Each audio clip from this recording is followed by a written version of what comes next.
প্রিয় দর্শক, আসসালামু আলাইকুম ওয়া রাহমাতুল্লাহি ওয়া বারাকাতুহু। আজকে আমরা চলে আসলাম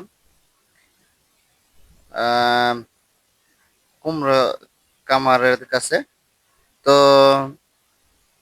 শোনা গেছে উনি প্রায় দীর্ঘ ৩০-৪০ বছর ধরে এই কাজের সাথে, এই পেশার সাথে নিয়োজিত আছে।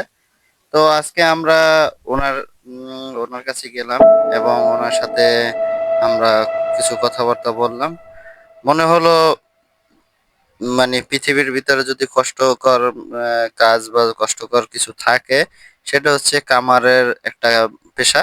তো এই পেশাটা আসলে সবাই পারে না, সবাই এই পেশাটাকে বাঁচতে পারে না। এটা হচ্ছে আহ, অ- যারা মূলত তাদের ফ্যামিলিগত এই দিয়েই এটা হয়, এই পেশাটা।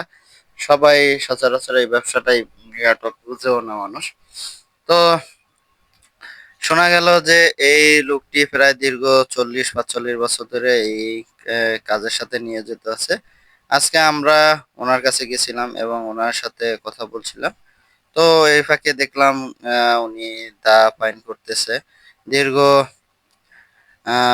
দীর্ঘ অনেক বছর ধরেই আসলে এই কাজটির সাথে সে যুক্ত আছে। আসলে সত্যি খুব কষ্ট এবং বেদনাদায়ক কথা যে সে এত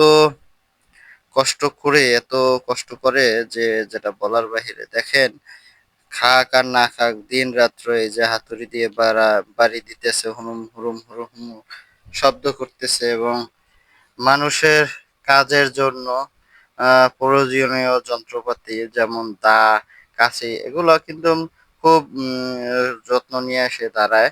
এবং শোনা গেছে যে তার অত্র অঞ্চলের ভিতরে খুবই নামি একটা কামার।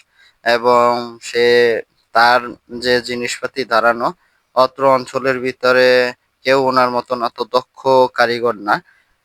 যে সে এত সুন্দরভাবে দা ধারায়, তারপরে কাছুনি ধারায়, এরপরে আপনার অনেক অনেক পদই আছে যেগুলা উনি ধারায়। যে ওই যে আপনার হচ্ছে নাঙ্গলের যে হাল, এই যে অনেক হাল, এগুলাও ধারায়। তো সর্বোপরি আমরা ওনার কষ্ট দেখে আর কি অনেক কথা শুনলাম, অনেক কষ্টের কথা বলছিল। এবং আমরা শোনার পরে খুবই খারাপ লাগছে যে তাই এত কষ্ট করে এই জীবিকা নির্বাহ করে।